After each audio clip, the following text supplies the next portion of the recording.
Now, look, we're heading into our next session, and in fact, our final session of the day, where we want to inspire you with intentional steps to cultivate positive well-being. This session is all about reclaiming balance and resisting burnout. So can we please have a huge round of applause for our next panel, please? Hayley, Melinda, international speaker, Nisi T, content creator, speaker, and serial entrepreneur. Monique Lavontel, presenter, voiceover artist, and social entrepreneur. Let's keep clapping. And Bissy Atkins, presenter, voiceover artist, and social entrepreneur. Do not forget to use the QR code on the screen to submit your questions for them, as there will be a Q&A at the end. Hi, everybody. Hi. Guys, come on, let's be serious. Hi, everybody. Hi. No, one more time. Hello, everybody. Hello. You know, one thing I love about these type of events is you end up meeting people that you have been promising to meet with them for a long time. So, you know, adulting, you're like, oh, I'll see you like next week or 2 weeks, and then 3 months go down the line, and you end up meeting them at an event, and it's like, oh, we was meant to link up like months ago. So I love these type of events, and, you know, it's amazing. But hi, guys, my name is Hayley, Melinda Records, and I have the privilege of hosting this panel with my beautiful sisters. And the reason why I say sisters is because these are people that I've personally known for years. And it's beautiful to be able to watch their growth professionally and personally from a distance and even up close. And for me, this topic is so personal because it was in 2016 where I tried to take my own life, and where I'm even still shocked and still surprised that, unfortunately, mental health, burnout, well-being isn't discussed in the way that it should be.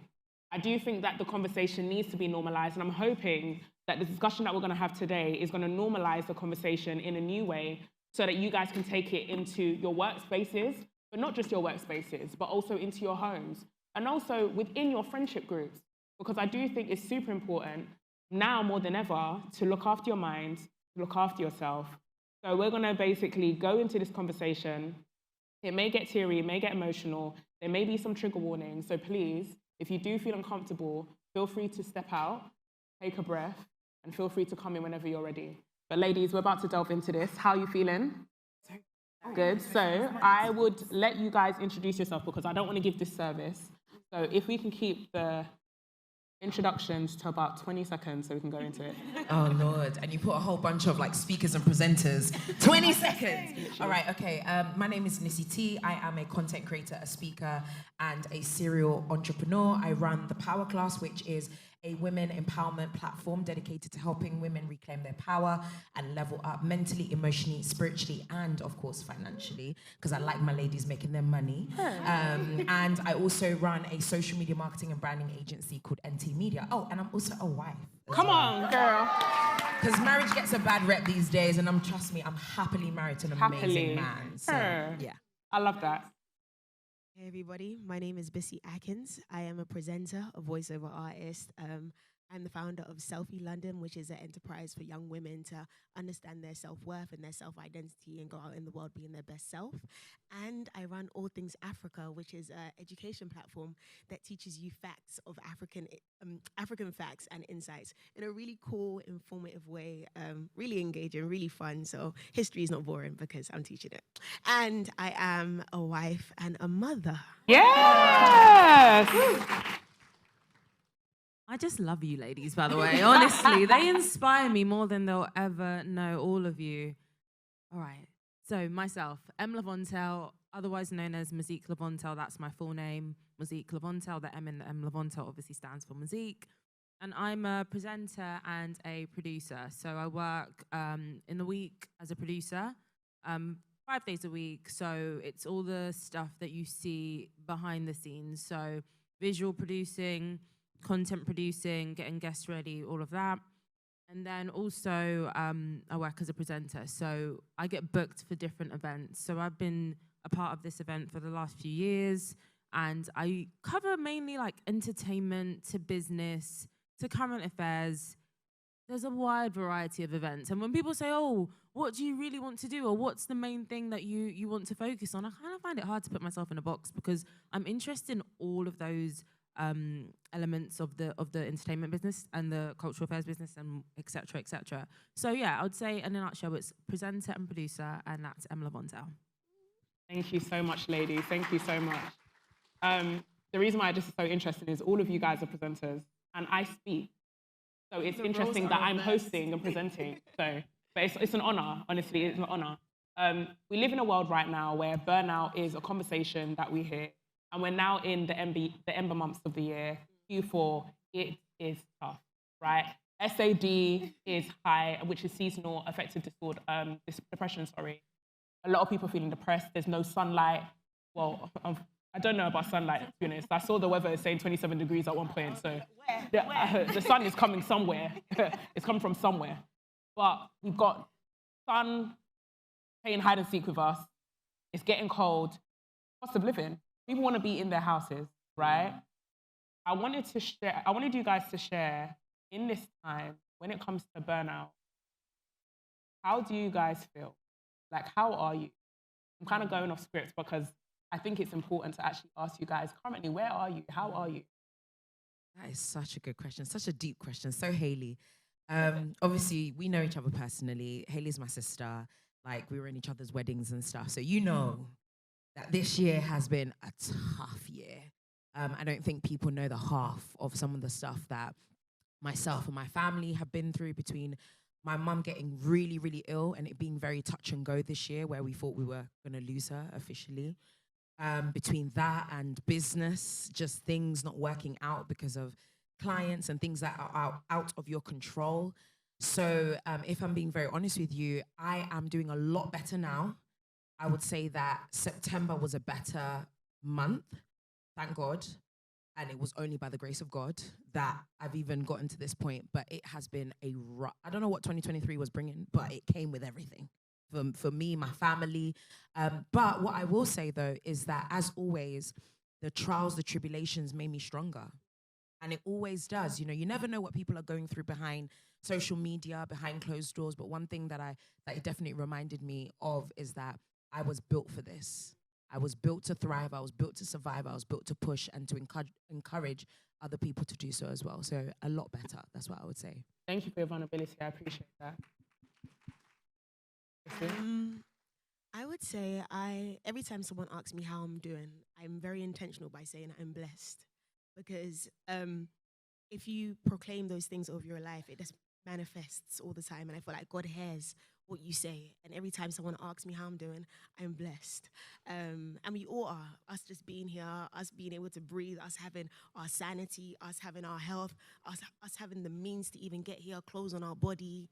Like, we can blink. Do you even think about the fact that you can blink? Like, the littlest things, we are so blessed. And I always say that. I feel like throughout this year and maybe the past 2 years, I've been on this consistent conveyor belt of change. And there's been so many life-changing elements that have happened to me. Like, I obviously had a baby, I got married, I moved out of London. I live on a farm in Northampton. I moved out of London too. Can I join you? Are you still in London? I'm joining you guys. I promise. Come over. I promise. I'm hopping on. But it's a consistent conveyor belt of change. And when you're so used to a certain way of life and you're just hit with such drastic changes, like becoming a mother is... Hey, God, all the mums in the house, where you at? Yeah. I hear you. I hear you, because my son is just one, and it's just a completely... I could have never imagined what it takes out of you. So I'm blessed. I'm still on this conveyor belt of change, and I'm just allowing God to give me the capacity I need to be able to serve adequately in every facet of my life. Yeah, we're doing all right here. I love that. Whenever someone asks me how I am, I always say grateful. It's like, it's just the first word that always comes to mind. And even if I'm upset, or even if like the world is crumbling, I'm always like, oh, I'm grateful, I'm grateful. And I've always been that way. I've always been the type of person where it's like, oh yeah, I'm having a bad day, but you know, someone's having a much worse day than me. There are people going through a lot worse than I am. So who am I in the position I'm in with everything I have? A great family. I live in a beautiful house in a beautiful area. I've got my mum, my dad. I've got great friends. I'm healthy. So I struggle to like feel sorry for myself, like ever. it has to be something really traumatic. And even if it is, then I don't sit in that sorrow for too long. It's very quick. Like, I'll be like, just give me a day. Or if I'm having a bad day, I'm like, guys, just tomorrow when I wake up, it's a new day. Yeah. And I'm back. And I'm back in the game. So it's always grateful. But I did experience, I feel like, burnout maybe last week for the first time. And it was quite intense. So I now know how that feels. And I'm so happy that you shared that, because that is the next point. For me, you know, personal faith, and the best song I can always think of is Truth Is I'm Tired. If you know that song by Tamala Man, it's a serious song. And there's been moments where I've just looked up to the sky and just said, God, truth is I'm tired. And, you know, as Black women, let's be honest, from what we've seen of cultures and our ancestors, our parents, our grandmothers, women who have come before us, we've just seen them to nip it in the bud and get on. And it's a blessing and it's also a curse. Because what happens is we get to a place where we get so tired and we ask for help from a place of desperacy, and we don't ask for help when we're, the best way I can say it is, you know your phone when it comes to the 20% mode? You feel the 20% mode is flicking, but you ignore it. And then now your phone is dead, you're like, help. And I wanted to go around and I wanted to ask, Nate, if you could share one area where you have, one time when you have experienced burnout, and how did you bounce back from that? Because right now it's also being acknowledging, but also being practical in terms of what works for you. And I'm hoping that from the audience, they'll take away personal things that they can also apply for them to bounce back from and burnout. Yeah, unfortunately, I have definitely experienced burnout a few times because, you know, Pick your most severe moment. Yeah. We want to know the depths. Do you know what? The depth. We want to know the depths. Do you know what? I'll talk about recently, actually. Again, obviously, you know, Haley already knows half of my story, so I don't even know why I'm even referring to you right now. But I would say the month of August was when I really was at my lowest of low. I was burnt out. You know when you're burnt out when creativity is not there anymore. You can't bring yourself to even emotionally put any effort into the work that you're doing anymore. Everything gets on your nerves. I don't know if you guys have experienced that. When even someone breathing next to you, you're like, move. Poor husband during that period. But just everything was getting on my nerves. And that was just because of how much things were happening this year. And what I realized about myself is that I was going back to an old version of myself whereby I went on autopilot, which I think is the case for a lot of us. We experience certain things that can also be quite traumatic. And we don't stop because it's the next hustle. And I'm sure you ladies can get that, especially when you're a creative or you know, it's always about the next job and the next job and the next thing and the next thing. And that was something that I used to do. And I found myself on autopilot again this year.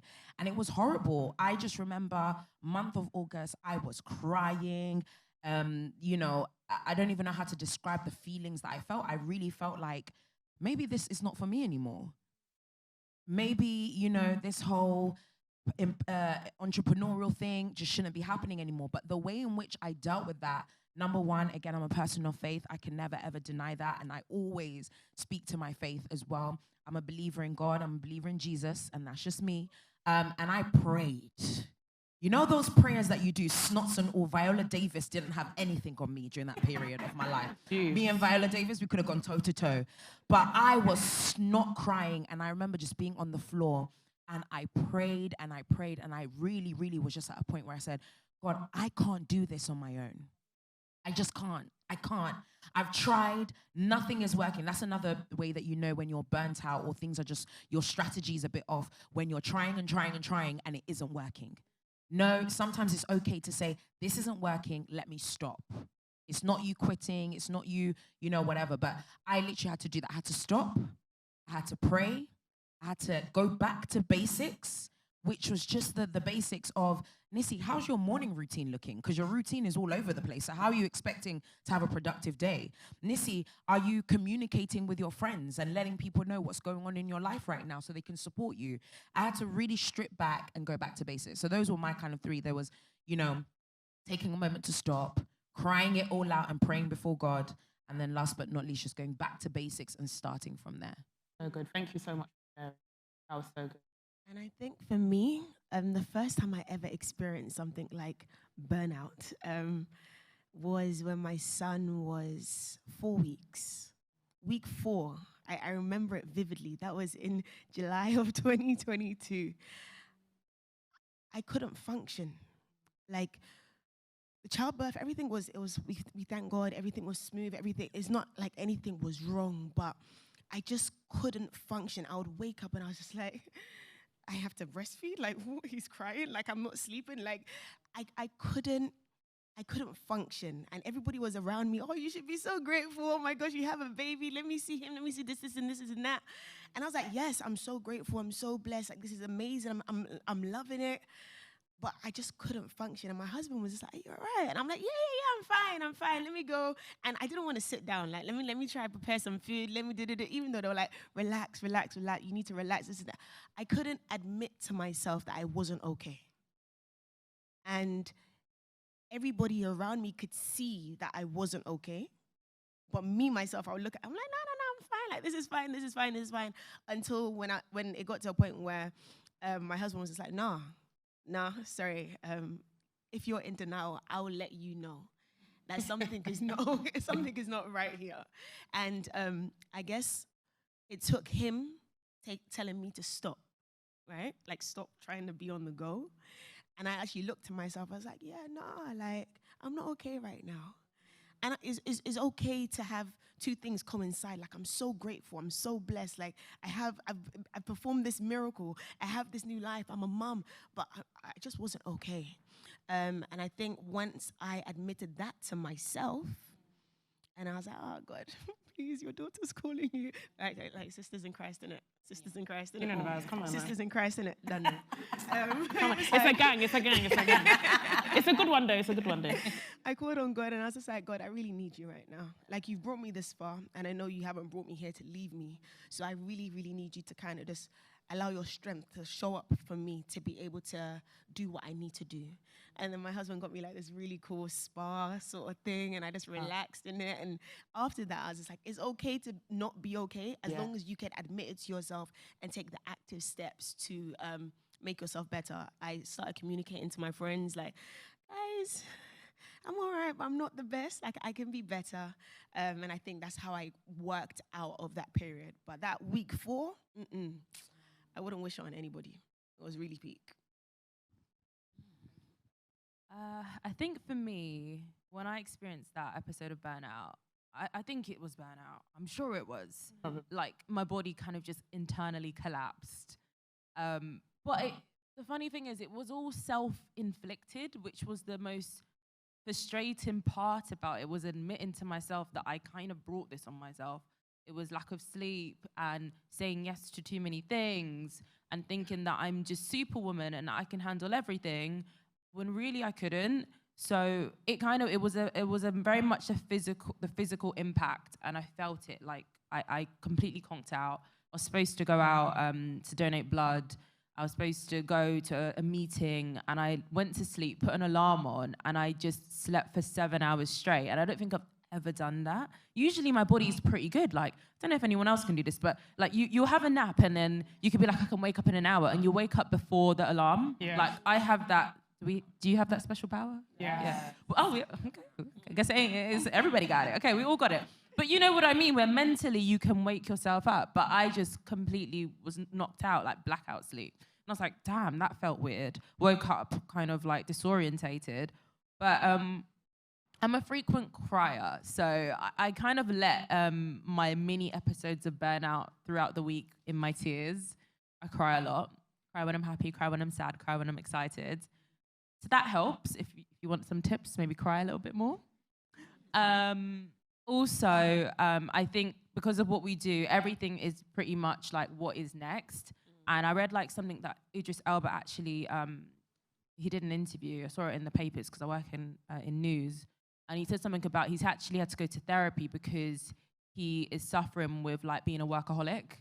Like, it's actually like almost diagnosed, and it's to do with the fact that obviously in acting or most kind of creative careers you have to keep going, and you're only as good as the next thing you put out, basically. And that pressure really takes an impact on you. So yeah, I think crying and taking accountability and just prioritizing your time a bit more is what's really going to help you. I appreciate your vulnerability, and I'm hoping that this is something that, as I said, we can take into our workspace, take into our conversations outside, and being able to be vulnerable. Transparency is everything. And unfortunately, I think in society, we have learnt to, when you see someone saying, what are you up to, rather than how are you? That's why I had to come off script. I just had to say, no, actually, I can't go into wellbeing. I don't ask my sisters how they are. And I'm having to put myself in that position that even when someone says, how are you? I'm like, I'm fine, yeah, but, oh, yeah, man, obviously I'm living in it. And you end up speaking so fast, you're not speaking English anymore. If someone asks you how you are, you just, right? And I think, before we go into Q&A, the question I have for you guys is that, we are now living in a time where the world is moving so fast. TikTok, short form content, Reels, Instagram, LinkedIn, we have trends. Rishi's got a conference here. People are doing this. Everybody's fighting. This in the climate. Everyone's on war. People on fire. Ah! There's a lot of things happening on, yeah? Sometimes I'm watching The Simpsons, I'm saying, who wrote The Simpsons? Because Simpsons... No, we need to get to the bottom of that. How did you get this thing so accurate? Honestly. Right? And for me, when I go back and I think to myself, so many people are burnt out right now. I just don't think many people actually realize that they are. If you could just summarize 2 things that you think are actually contributing to burnout in the wider society, and what do you think we can do as a community to ensure that we're actually checking up on our people? So that is so tough, but definitely one of them is obviously just where we're at in terms of society. Unfortunately, in the UK, we're seeing the stats all the time showing that more and more people are living in poverty. We've got inflation, cost of living crisis, and the list goes on and on and on. I honestly think it's the pressure, just the constant pressure of my bills are going up, I have to pay my gas, I have to pay my electricity. Like, unfortunately, I have so many conversations with people, and people are not living to live. People are living to survive. Yes. Like, they're going to work every day. I'm so sorry.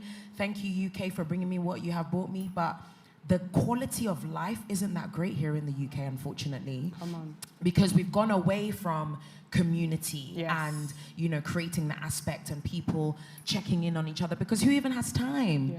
Nowadays, even with your own friends, in order for you to meet up, you have to book 2-3 months in advance because everyone's busy trying to survive. So I think the number one thing that I would say for us to work on as communities is really be intentional about carving out time, not to survive, but to live. And I've really had to do that. I'm not gonna lie, I have always been such a workaholic. So when you said that's actually a thing that's diagnosed, I was like, wait, I might need to go and speak to my therapist, because I really am. And do you know what's crazy? It was actually my husband that really taught me to slow down, because my husband, maybe it's just a bit of a man thing. Like, my husband's a bit more laid back, a little bit more chilled. I'm a little bit more, okay, what's next? What do we need to do? A little bit more organized, I would say. But it was actually my husband, and marrying someone that, again, is very sensitive. And he was the one that actually encouraged me to, like, Nissy, it's okay to take a break. Like, the world is not going to fall apart if you take a moment. Find, a couple of friends and go out. Like, go and have a good time. So that's what I would say. I don't know if I have another one, but I would definitely say people are not living anymore. People are surviving. We need to get out of survival mode. Go and call your friends, gather them together and say, hey, we're gonna drive to bloody Cornwall for a weekend, and just shut your laptop. Your boss is going to live, okay? And if they fire you, you go and find a better job anyway, all right? That's my advice on that. Before they come and accuse you that... I'm not telling anyone to quit their job or get fired. But I'm not being just a quick one, just because of time, if we can just literally keep it to like 20 seconds. I'm so sorry, before we go into Q&A. I think one of the things that is really affecting people in terms of burnout, I think, is comparison. I think that many people are looking around instead of looking within, and looking at other people's lives instead of focusing on their own lane. So good. As much as we say it, and everyone says it, you're on your own path, you're on your own path. I feel like we hear it, but people don't really listen to it and take it in. And I think the moment when I really focused and I was like, this is my own lane. Like, no one is on my lane. It's like, this conveyor belt that I'm on Come on. is on only me. So Only good. me, only me. No one else is on it. And when you focus on yourself and less on everybody else around you, you won't feel that pressure to try and do what everybody's doing. You won't feel like, oh, you need to keep going. You'll be going at your own pace, at your own ease. As long as you're putting your best foot forward, That's so good. God's got you. You need to not worry about anything. I think the biggest moving point for me was when I literally let go and let God. And it's so heavy, it's so light. It's such a light thing to do. Like, just let go, let God.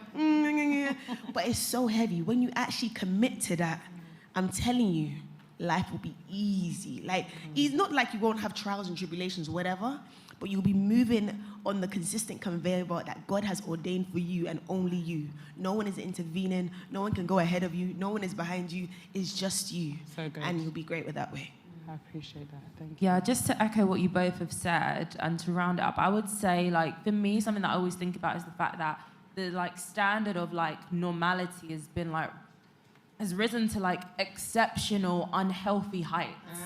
Like, That's so good. like, honestly, it's crazy to me. Like, we don't even look at the small wins anymore. It's not valid if it's not grand and global success. Like, not everything has to reach that level for it to be successful. And I think that's because of, obviously, social media. There's pros and cons to it, but we see people putting out things like, oh, I got a house at 21. Oh, I got this, and it's amazing, but we don't know what they did to get there. We don't know their story, and it's normalizing things that aren't actually that normal. Yeah. It's not. And it's okay to, achieve these things a bit later on in life or at your own pace. So I think once we start to appreciate the small wins more, Yes. we would definitely tend to not feel as much burnout, because then we're not comparing. Then we're not in a rush all the time. Then we are living in between our successes instead of thinking what's next. So I think that for me is like something I always think about, and Wow. yeah, it bothers me a lot. That's so good. Thank Yeah. you so much, ladies. We're going to pass it.